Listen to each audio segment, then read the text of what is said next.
Good day mga boss, for today's installation, nag-install tayo ng headlight sa Isuzu MU-X model 2018. Bale, nag-request pala si client na mag-home service.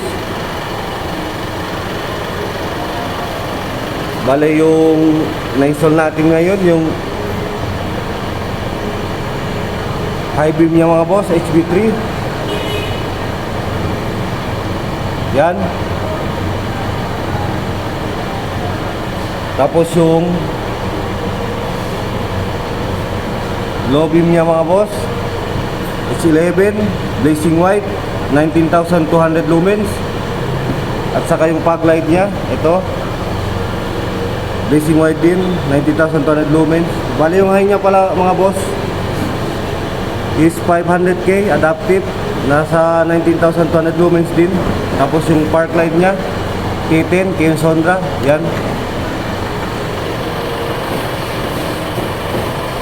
Yan, realize na lahat mga boss. Yan, sobrang liwanag.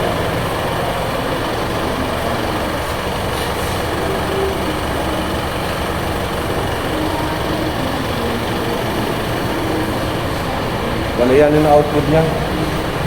Kahit umaga pa, klaro talaga yung ilaw. Yun lang mga boss. Kung gusto nyo magpa-home service, visit our shop. Dito lang sa Andre Auto Accessories, Governor Ramos, in front of Sir Kyle Satiao. Sino mga boss, thank you.